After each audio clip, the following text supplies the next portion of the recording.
Olá, a paz de Cristo Jesus. Se você ama a palavra de Deus, está no lugar certo. Eu sou o pastor Ednei Farnella e te dou as boas-vindas a este canal que também pode ser seu. Basta apenas que você se inscreva e ative as notificações. Continuamos a conversar sobre a revista da CPED, Lições Bíblicas de Jovens, Vigilância, Justiça e o Culto a Deus, o estudo dos profetas menores. E hoje chegamos na lição de número 7, Miqueias, Deus quer obediência de coração. Tópico 1, Miqueias. Tópico 2, denúncias e exortações. Tópico 3, juízos e promessas. Não sai daí porque nós vamos estudar hoje o profeta da justiça social, o profeta menor, Miqueias. Olá, querido, que bom é ter você aí. Eu espero que Deus esteja tomando conta de você, da tua vida, da tua família e dos teus projetos. Não esquece de tudo entregar nas mãos do Senhor. Você já é inscrito em nosso canal? Manda esse link para alguém, nos ajuda a espalhar a palavra de Deus. Ainda não é inscrito? Por favor, clica aqui embaixo, se inscreve, ativa as notificações. Você nos ajuda muito com essa pequena ação, mas que faz uma grande diferença para o nosso canal. Vamos estudar? O texto do dia da lição de hoje está em Miqueias, capítulo de número 6, versículo de número 8, que diz assim: Ele te declarou ao homem o que é bom, e o que é que o Senhor pede de ti, senão que pratiques a justiça e ames a beneficência e andes humildemente com o teu Deus? A síntese da lição de hoje é: Miqueias nos confronta em relação ao tipo de cristianismo que estamos vivendo. O que Deus deseja realmente de nós é a obediência, a justiça e a humildade. O texto bíblico da lição de hoje está em Miqueias, capítulo de número 6, versículos do 6 até 8, que diz assim: Com que me apresentarei ao Senhor e me inclinarei ante o Deus Altíssimo? Virei perante ele com holocaustos, com bezerros de um ano? Agradar-se-á o Senhor de milhares de carneiros, de 10.000 ribeiros de azeite? Darei o meu primogênito pela minha transgressão, o fruto do meu ventre pelo pecado da minha alma? Ele te declarou, ó homem, o que é bom, o que é o que o Senhor pede de ti, senão que pratiques a justiça e ames a beneficência e andes humildemente com o teu Deus. Vamos orar, queridos, vamos pedir para que o Senhor ilumine a nossa mente, abra o nosso entendimento. Pai, obrigado. Obrigado pela oportunidade que temos de estudar mais um pouco a Tua palavra. Hoje, por meio do Teu servo Miqueias, Senhor, abra nossa mente, ilumina o nosso entendimento. Que o Teu Espírito Santo nos ajude a conduzir essa lição. Toma conta desse irmão, dessa irmã que estão conosco neste dia. Pai, abençoa a casa, a família, o trabalho e os sonhos deles. Em nome de Jesus. Amém. Querido, eu quero lembrar que para abençoar a tua vida, nós disponibilizamos gratuitamente os slides que nós passamos aqui em nossa lição para que seja bênção, para que você possa utilizar na tua classe de escola dominical, no teu grupo pequeno, no teu estudo pessoal. Nós temos tanto a versão em PDF como a versão em PowerPoint e eu tenho a certeza que vai ajudar muito você. Basta ir na descrição do vídeo, clica no link e baixa o arquivo para abençoar a tua vida. E quem nos ajuda com a confecção desses slides é a querida irmã Carolina Esperança, cujo contato do Instagram também está na descrição deste vídeo. Se você precisar de algo, eu tenho certeza que também vai ser uma bênção para a tua vida e para a tua igreja. Queridos, hoje vamos estudar um profeta diferenciado. É mais um profeta menor, o sexto que nós estamos estudando. Na lição de número 1, nós fizemos uma introdução, montamos um panorama, um cenário geral, e quando chegarmos ao final deste trimestre, nós vamos ter estudado os 12 livros dos profetas menores da nossa Bíblia. E como é bom, hein? Mais um aprendizado que fica para a nossa vida, para a nossa história e para a nossa edificação. Miqueias, por ser um livro que compõe o grupo dos profetas menores, é um livro pequeno, possui apenas 7 capítulos. Miqueias é um homem diferenciado, porque é um profeta que traz profecias, que traz mensagem de Deus, tanto para o reino do norte como para o reino do sul, e isso não era algo muito comum. O fato é que o cenário econômico era favorável para o povo de Israel. As pessoas estavam vivendo uma vida de prosperidade, de bênção, mas o que era para ser bênção se tornou maldição. Houve então a prática da injustiça social. Miqueias se levanta naquela época como um profeta que aponta para a necessidade de arrependimento e para o juízo de Deus. Miqueias foi proveniente da zona rural e de uma família humilde, sentiu na pele as desgraças do povo pobre do interior que vivia sob fortes opressões. Ele expôs o erro e desafiou seus compatriotas a se arrependerem praticando uma religião honesta diante de Deus e justa diante dos homens. Vamos mergulhar nessa lição? Tópico de número 1, Miqueias. Subtópico 1, um camponês simples. O nome Miqueias significa quem é semelhante o Senhor. Uma pergunta que o profeta traz claramente em seu texto. O livro de Miqueias, na verdade, vai terminar com esse grande questionamento a respeito de quem é o Senhor. E se conhecemos quem é o nosso Senhor, nós precisamos evidenciar as características desse Deus em nosso comportamento, em nossas atitudes, na forma como nós nos comportamos em meio à sociedade. Ele era nativo de uma cidade chamada Moresete.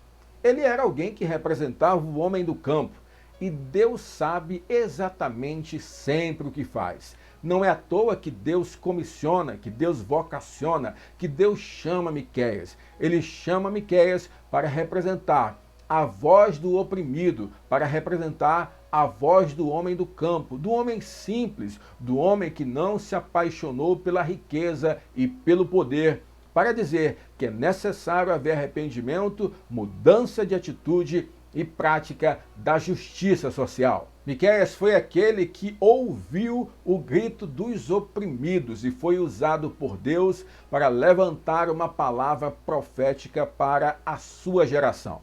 Ele usava muitos exemplos em seu texto da vida rural, do meio rural, e por isso acredita-se que ele era um pastor de ovelhas lá da cidade de onde ele era originário, do interior do reino de Judá. Por exemplo, Miqueias 7,14 diz o seguinte: apacenta o teu povo com a tua vara, o rebanho da tua herança que mora só no bosque, no meio da terra fértil. Apacentem-se em Bazã e Gileade, como nos dias da antiguidade.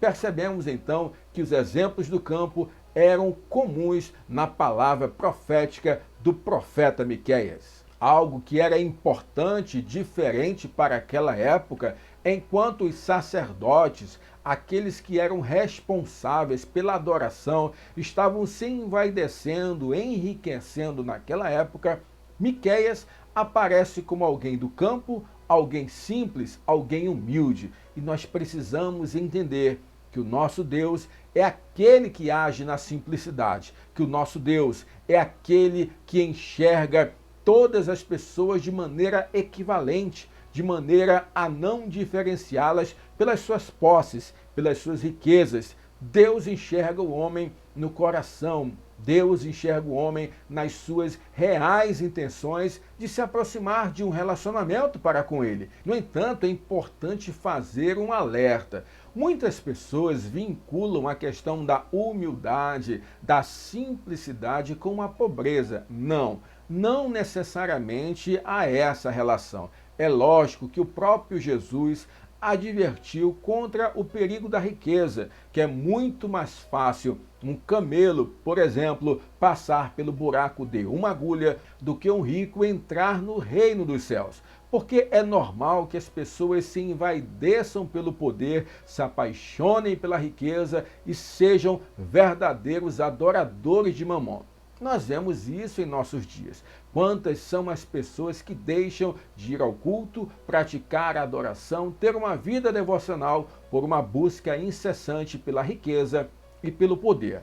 No entanto, humildade e simplicidade não têm relação direta com a questão da pobreza ou com a questão da riqueza. Há muitas pessoas bem-sucedidas, economicamente falando, que são humildes. E o contrário também é verdadeiro. Muitas pessoas que são desfavorecidas economicamente, são pobres, mas que são vaidosas, que são orgulhosas, não têm um pingo de humildade e simplicidade. Portanto, não é uma questão de posses, é uma questão de atitude, não é uma questão de aparência, é uma questão de coração. Nós precisamos tentar todos os dias sermos pessoas mais humildes, mais dependentes e mais sinceras em nosso relacionamento com Deus. Subtópico número 2, o período em que profetizou. Sua profecia foi entregue nos reinados de Jotão, Acais e Ezequias, todos reis de Judá. Quando nós estudamos os 7 capítulos do livro de Miqueias, nós percebemos que a palavra do profeta é dirigida para uma nação que está enfraquecida na fé, mas que vive um bom momento econômico. Quando nós estudamos o livro dos reis, o livro das crônicas, e atenção para isso, por favor, não me envergonha. Livro dos reis a gente fala no masculino, tá bom? Então, quando você for pedir para os alunos, as pessoas da tua igreja abrirem a Bíblia, você vai falar assim: primeiro reis, primeiro crônicas. Por quê? É primeiro livro dos reis, primeiro livro das crônicas, segundo livro dos reis, segundo livro das crônicas, diferentemente do que acontece na questão das cartas, seja a carta de Paulo aos Romanos, a carta de Paulo aos Gálatas. Então, temos essa diferença, tá bom? Nós percebemos claramente, então, que um principal rei que levou o povo do Reino do Sul a pecar, a realmente se afastar de Deus, foi um rei maligno chamado Acais. Ele não fez a vontade do Senhor. Por que eu estou falando isso? Porque todos nós conhecemos Ezequias como um rei que tentou trazer o povo de volta para a adoração, um rei que se preocupou com o culto e a devoção ao Senhor. Percebemos que o profeta se levanta contra as injustiças sociais e não com relação aos problemas de idolatria, com relação aos problemas de pecaminosidade religiosa. Aí nós podemos encaixar Ezequias, porque nós vemos que Ezequias ele fez uma grande reforma religiosa, trouxe de volta o culto, a adoração somente ao Senhor, destruindo altares de outros deuses, acabando com a adoração a Baal, aos Baalins. Então, é necessário enxergar que, apesar de haver uma reforma religiosa, por conta do pecado que estava imperando ali na nação de Israel, Reino do Norte, Reino do Sul, havia a prática da injustiça social. E aqui cabe um alerta, porque Ezequias faz verdadeiramente uma reforma no culto, uma reforma espiritual. Mas a reforma do culto, a reforma espiritual, um avivamento tem que refletir na mudança de atitudes. Olha só, avivamento que empolga a nossa liturgia, mas não transforma a nossa vida, é fogo de palha. O fator essencial que caracteriza o verdadeiro avivamento é a obediência de coração. A A.W. Tozer já falava o seguinte: não adianta termos cultos com uma liturgia animada se não andamos em retidão para com Deus e não somos justos para com o próximo. Então, querido, avivamento que é avivamento não acaba no dia de culto, ele reverbera na mudança das nossas atitudes, na mudança do nosso relacionamento vertical para com Deus e horizontal para com a sociedade na qual estamos inseridos. Então, trago para você aí o mapa cronológico aí dos profetas menores, para nós enxergarmos onde está então Miqueias. Miqueias é um dos profetas pré-exílicos antes do exílio babilônico. A sua origem é no reino de Judá, muito embora a sua mensagem seja tanto para Judá como para o reino do norte, Israel. E a cronologia, ele aparece ali como contemporâneo de Isaías, Oséias e Amós. Então Miqueias é este profeta que se levanta e traz uma mensagem de necessidade de arrependimento da prática da justiça social como reflexo da nossa adoração e do nosso relacionamento para com Deus. Subtópico número 3, a estrutura e mensagem do livro. Como nós falamos, Miqueias foi aquele originário do Reino do Sul, mas dirigiu a sua mensagem tanto para o Reino do Sul e para o Reino do Norte. E aqui é importante, quando você for ler Miqueias, e eu recomendo que você leia esses 7 capítulos abençoadores, você vai perceber que ele chama o reino pela sua capital. Por exemplo, quer falar de Reino do Sul, ele fala Jerusalém. Quer falar de Reino do Norte, ele fala Samaria. Quer falar da Síria, ele vai falar de Nínive. Então nós precisamos entender. O texto do livro do profeta Miqueias é dividido em 3 grandes blocos, nos 7 capítulos que compõem o livro. E é importante perceber que cada seção dessa inicia com uma expressão muito específica que nós lemos em Miqueias 1:2. Ouvi todos os povos, presta atenção, ó terra, em tua plenitude, e seja o Senhor Jeová testemunha contra vós, o Senhor desde o templo da sua santidade. Então ele usa essa palavrinha ouvir para inaugurar um bloco, e o seu texto possui 3 grandes blocos divididos em 7 capítulos. E essa palavra, esse verbo aí, ele traz uma necessidade, uma urgência de se ouvir e praticar as palavras que o Senhor estava enviando por meio do seu profeta. Havia um juízo iminente e somente o arrependimento, a mudança de atitude, mudança de comportamento seriam capazes de trazer à tona a verdadeira adoração e relacionamento com Deus. E isso seria a prova do verdadeiro arrependimento. Querido, o fato é que a justiça social para o povo de Deus, para o povo de Israel, havia entrado em colapso. A sociedade vivia as desigualdades, as injustiças. Me parece que esse texto fala muito conosco. Hoje nós vemos como a maldade impera, como as injustiças sociais imperam, como as desigualdades estão aí para todo mundo ver. Então nós, como Igreja de Cristo, precisamos ser reflexo do Senhor aonde quer que Ele tenha nos plantado, aonde quer que Ele tenha nos colocados. Mude suas atitudes, olhe para o próximo. Lembre-se que relacionamento cristão não acaba no vertical, mas também perpassa pelo horizontal. Deus quer te usar também por meio da justiça social. Tópico de número 2, denúncias e exortações. Subtópico 1, corrupção e materialismo. Os israelitas foram envenenados pela ambição, pelo luxo e pelo materialismo, a ponto de ignorarem os valores morais e espirituais. Há uma verdade que ocorreu e que ainda ocorre em grandes capitais. Devido ao crescimento, devido à riqueza, devido às oportunidades de emprego, acontece uma migração natural, aquilo que chamamos de êxodo rural. Pessoas de cidades um pouco mais afastadas, menores, mais desfavorecidas, acabam se mudando para as capitais para terem uma melhor oportunidade de emprego.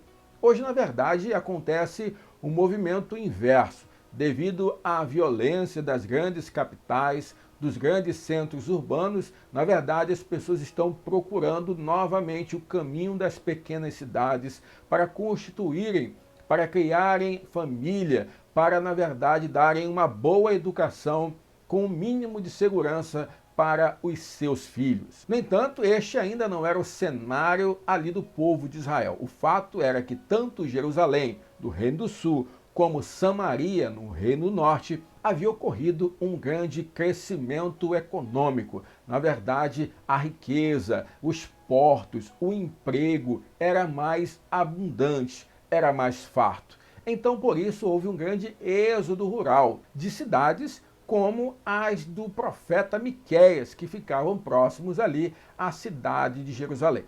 O que acontecia, na verdade, e o que aconteceu na história do Brasil, na história dos grandes centros urbanos do mundo, era que as pessoas vinham dos interiores, chegavam nas cidades, atrás de uma oportunidade de melhorar de vida, e ali chegando eram mal empregadas, exploradas e até mesmo escravizadas. O fato é que nós podemos olhar, perceber assim, mas pastor, isso acontece em toda a grande cidade. A grande questão, queridos, é que nós não estamos falando de qualquer povo, nós estamos falando do povo de Deus. É a mesma coisa de a gente querer se conformar com a atual situação da igreja brasileira. A igreja brasileira precisa de um choque de avivamento que transforme realidades, porque nós nunca fomos tanto, mas nós nunca influenciamos tão pouco. O fato é que os famosos gospel, os artistas, os pregadores, os grandes nomes do meio cristão estão querendo agradar o mundo, estão querendo passar despercebido pelo mundo, enquanto não é essa a nossa realidade. Nós somos aqueles que navegam, que andam na contramão do mundo, trilhando os caminhos de Jesus. O povo de Israel possuía leis específicas que protegiam os pobres, os menos favorecidos. Por exemplo, você lembra do caso dos rabiscos da terra, que era a prática agrícola do povo de Israel. Eles deviam fazer as suas colheitas, colocar nos carros. Aquilo que caísse dos carros, aquilo que ficasse pelo meio do caminho durante a colheita, não deveria ser recolhido. Aquilo era do estrangeiro, era do órfão, era da viúva. É o que nós chamamos de rabiscos da terra. Da mesma forma, havia leis que protegiam contra a questão da servidão. Se uma pessoa virasse servo de outra por causa de uma dívida, ela não deveria ficar servo, ficar escravizado para sempre. Chegaria o momento que o Senhor deveria dar a carta de liberdade para aquele escravo. Da mesma forma, a propriedade. Se alguém vendesse a sua terra por causa de uma dívida, no ano do jubileu, aquela terra deveria ser devolvida. Além disso, você lembra, por exemplo, do caso lá de Acabe, que desejou a vinha de Nabote. Chegou com Nabote e disse: eu quero a tua terra. Nabote falou: eu não posso vender. Por quê? Não deveria passar de uma tribo para outra a questão da propriedade da terra. Muito embora houvesse uma questão por causa de empréstimo, por causa de dívidas, a posse daquela terra, o fato era que no ano do jubileu, todas essas terras deveriam ser devolvidas para as tribos originais. Eram leis que deveriam ser respeitadas pelo povo de Israel, mas que neste momento, tanto no Reino do Norte, Samaria, como no Reino do Sul, em Judá, não havia isso. Havia uma verdadeira escravidão das pessoas mais pobres. A injustiça social chegou a pontos inimagináveis. O fato é que essas leis estavam sendo esquecidas, estavam sendo deixadas de lado, e o pior, por aqueles que deveriam respeitar e zelar por essas leis, os juízes, os sacerdotes e os profetas do povo de Deus. Estes macumunados ali na verdadeira corrupção do sistema que estava imperando ali naqueles reinos, estavam oprimindo aqueles mais desfavorecidos e beneficiando mais ricos. O fato, querido, é que a ambição e o materialismo podem nos conduzir à apostasia, levando-nos à desobediência. Eu tenho um lema na minha vida que trago para a minha vida profissional e também pratico e ensino para outras pessoas. É o seguinte: se você não pode dizer como conseguiu, é melhor não fazer. Querido, temos que ter princípios éticos. Nós não somos iguais aos outros. Nós somos o povo de Deus. Nós temos princípios, valores que são inegociáveis. Não porque isso vai comprar a nossa salvação. A nossa salvação foi comprada por Jesus, mas por ela ter sido comprada por um preço muito grande, que foi o sangue de Jesus, eu preciso evidenciar transformação de vida e atitudes onde quer que eu esteja. Miqueias falou isso para o povo. Miqueias exortou com relação à injustiça social e clamou por uma necessidade de arrependimento. Subtópico 2, injustiça social. Havia homens que planejavam se locupletar, se aproveitar de outras pessoas, de prejudicar socialmente outras pessoas. Miqueias é muito claro dizendo: da mesma maneira como vocês estão fazendo, vocês sofrerão a justiça de Deus. Nesse momento ele traz dois juízos diferentes para as duas nações. Ele fala que o Reino do Norte, protagonizado pela Samaria, iria ser extinto da face da terra. Da mesma maneira, ele fala para o Reino do Sul, que eles seriam levados em cativeiro, seriam humilhados e todas as suas posses também seriam tomadas. Na verdade, a cidade de Jerusalém estava sendo edificada com os tijolos da violência e o cimento da injustiça. Por causa desses pecados, a cidade seria destruída. Deus não tolera a injustiça e o mesmo deve ser aplicado ao cristão. Um cristão que se omite diante das injustiças torna-se insosso e sem valor. Querido, você é sal da terra, você é luz do mundo. Não se cale diante das injustiças e, principalmente, não seja conivente ou praticante de injustiças. Quero te lembrar algumas coisas que crente precisa observar. Crente precisa respeitar os direitos trabalhistas dos seus empregados. Crente precisa pagar impostos. O crente não pode ser um sonegador de impostos. Quem sonega está roubando é um ladrão. Crente precisa cumprir princípios éticos onde trabalha, onde estuda, falar a verdade, saber que a sua vida é uma vida que está à luz, não pode ter segredos ocultos. A vida do cristão não pode ser uma vida baseada em ocultismos. Aqui eu quero te falar uma dica preciosa, uma dica importante. Algo que muito crente anda fazendo, acha que está tudo bem, acha que não tem problema. Vou contextualizar. No passado, as pessoas ligavam para as casas das pessoas e perguntavam: fulano está? Quando aquela pessoa não queria atender, ela dizia o quê? Diz que eu não estou. Não era isso? Diz que eu não estou. Era uma mentira. Era um pecado diante do Senhor e um pecado para com aquele próximo que estava me ligando.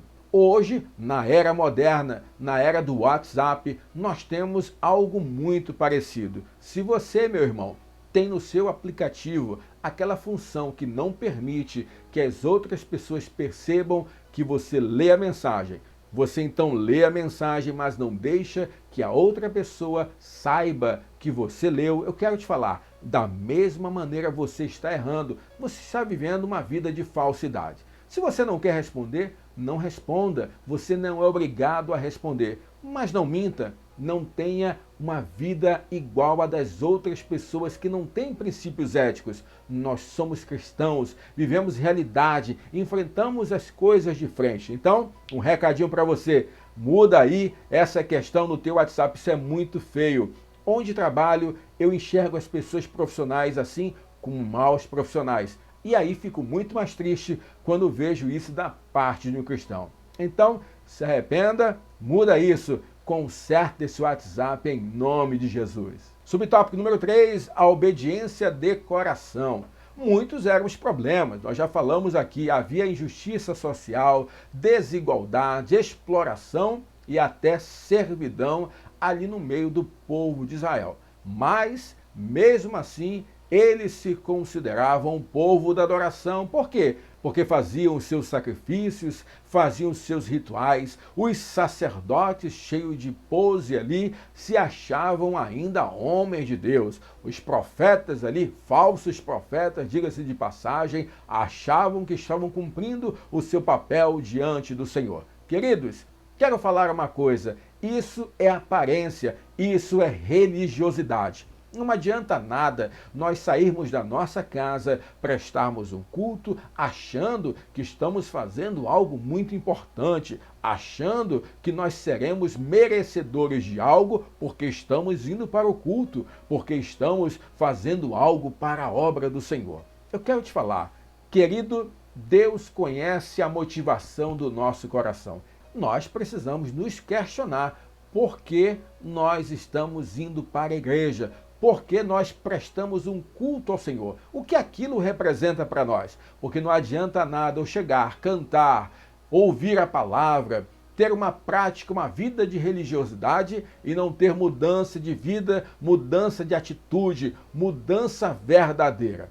Há momentos que a gente presta atenção, olha para crentes e diz assim: muitos precisam, antes de ter um discipulado, ter uma nova conversão com o Senhor. Precisam se arrepender, precisam se consertar. E era isso que estava acontecendo ali na nação de Israel. Reino do Norte e Reino do Sul, vivendo uma religiosidade de fachada. Queridos, mas Deus é aquele que sonda o coração. A evidência de uma religião sincera é a obediência de coração a Deus. A melhor medida de uma vida espiritual autêntica não são os sacrifícios, não são os discursos, não são os cultos empolgantes, não são as lágrimas, mas a obediência de coração. Miqueias nos mostra que é possível ser religioso sem ser convertido. Deus sonda o insondável. Deus conhece os teus pensamentos e a motivação do teu coração.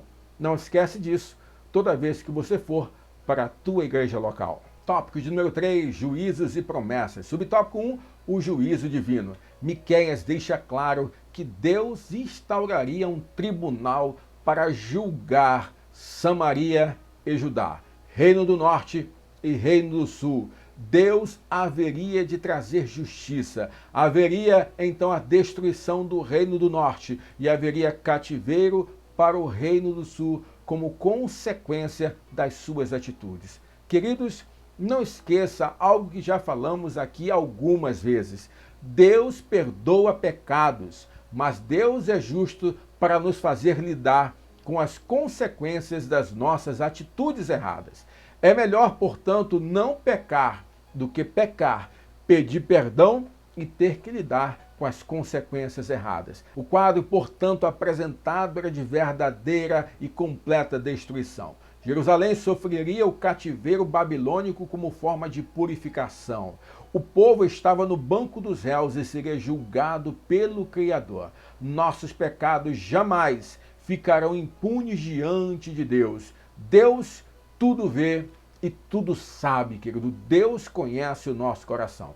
Vamos mudar atitudes, vamos ser pessoas melhores, vamos praticar boas obras, não porque essas boas obras nos farão ter graça diante de Deus, mas porque nós somos transformados, novas criaturas, nós precisamos evidenciar com boas obras. Falo algo para aqueles que andam perto de mim, falo sempre isso na minha igreja. Você que é cristão, você precisa reservar parte do teu ganho para ajudar alguém que precisa. Pode ser uma instituição, pode ser alguém que você conheça, alguém que você queira realmente se envolver e mudar a realidade social. Mesmo sendo pouco, você pode fazer algo por alguém. E não venha com aquela conversa, eu ajudo alguém ali no sinal, eu dou para o mendigo ali. Querido, isso não muda a realidade de ninguém, até porque muitas vezes você está alimentando o vício de pessoas que estão ali em uma situação complicada de opressão e de verdadeira prisão por causa dos vícios. Então nós precisamos conhecer quem nós vamos ajudar. Ajude instituições sérias, ajude pessoas da tua igreja, ajude pessoas que você conhece. Muitas vezes, pessoas estão perto de nós necessitando de ajuda e porque nós não temos um olhar empático, um olhar que transmite empatia, sensibilidade, nós não estamos conseguindo enxergar. Que o Senhor te use como instrumento de bênção e justiça social onde quer que você esteja. Subtópico 2, o Messias prometido. E isso que é bom, né? Deus é muito misericordioso, porque assim como o Senhor trouxe uma palavra de juízo por meio da vida do profeta Miqueias, o Senhor também trouxe uma palavra de graça e de misericórdia, porque ele disse que haveria novamente de restaurar o seu povo.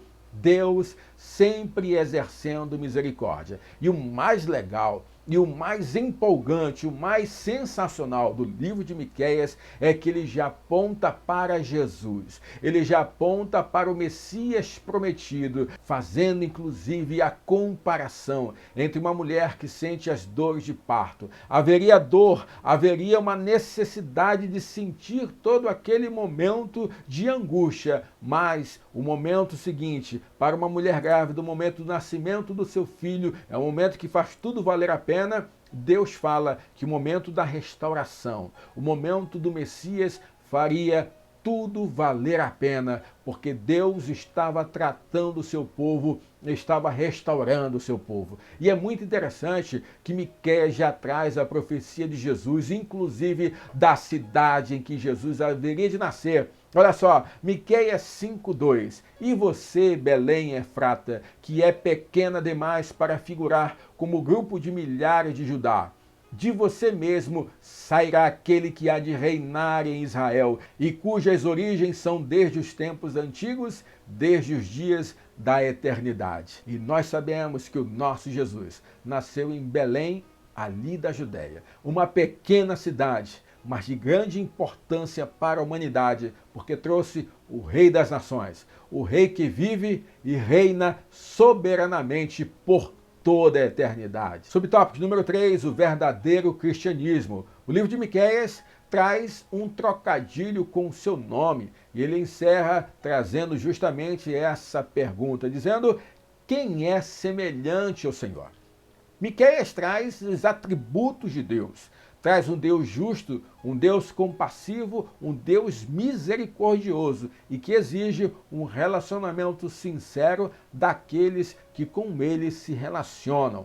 Portanto, nesse momento, as nações, nós somos instigados a ser pessoas melhores, pessoas que exalem o bom perfume de Cristo, que sejam mais parecidos com o Senhor. A exibição do poder do Senhor transforma pessoas. O perdão de Deus é para sempre, livra o ofensor da culpa. É libertador, pleno e completo. Suas promessas serão cumpridas. Esse Deus exige de nós apenas a sinceridade. Para Miqueias, o verdadeiro cristianismo manifesta-se na prática de 3 preceitos: praticar a justiça, amar a beneficência e andar humildemente perante Deus, ou seja, nos comportar como servos e dispenseiros do Senhor aqui nesta terra. Querido, se atente para isso. Você não é qualquer pessoa, você é servo do Deus Altíssimo, do Deus que é todo amor, todo justiça,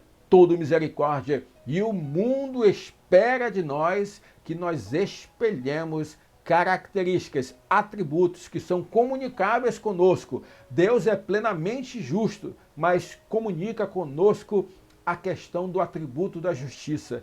Nós precisamos exercer a justiça social em um mundo tão complicado, egoísta e altamente ganancioso. Você é diferente, você é bênção, Deus tem para você algo maior, algo melhor, algo que vai ser gozado na eternidade. Então não se prenda a bens materiais, a conquistas terrenas. Tem um autor que trabalhamos no seminário teológico no qual lecionamos, que é o autor muito conhecido, Dietrich Bonhoeffer, que ele fala uma frase muito marcante: melhor é a obediência do que o sucesso. Muita gente está aí buscando sucesso e esquecendo que precisa mesmo é obedecer ao Senhor. Quero concluir com 3 coisas para você guardar em seu coração. Os rituais religiosos tangíveis podem nos levar à acomodação. Com o tempo, isto pode se tornar uma prática mecânica que, desprovida da justiça e da caridade, não tem valor algum para Deus. O fato de irmos à igreja gera em nós a aparente sensação de estarmos certos, e isso pode ser perigoso. Cultuar ao Senhor é bom, é bíblico. Entretanto, para Deus, o que realmente importa não é o que fazemos exclusivamente na igreja, mas sim como vivemos no mundo e como tratamos as pessoas. Não esqueça, você precisa ser bênção, você precisa exalar o bom perfume de Cristo onde quer que você esteja. Vamos orar? Pai, obrigado. Obrigado por essa lição. Obrigado pela vida do teu servo Miqueias. Obrigado por nos despertar para a consciência de justiça social. Trabalhe em nossa vida, Senhor. Continua falando ao nosso coração. Abençoa esse irmão e essa irmã que estão conosco até agora. Em nome de Jesus. Amém. Queridos, que Deus abençoe a tua vida. Muito obrigado pela tua parceria aqui em nosso canal. Não esquece, por favor, deixa um like, coloca um comentário para abençoar a nossa vida. Conhece alguém que seria abençoado? Manda esse link. Se você puder nos marcar, criar lá um history, nos marcar no Instagram, você também vai nos abençoar. O nosso Instagram é @EgineiFarnella. Marca a gente, diz que está acompanhando o nosso canal e você vai nos abençoar, nos ajudar a espalhar a palavra do Senhor. Que Deus abençoe a tua vida, a tua casa, a tua família, os teus planos. E não esqueça, ame a palavra de Deus.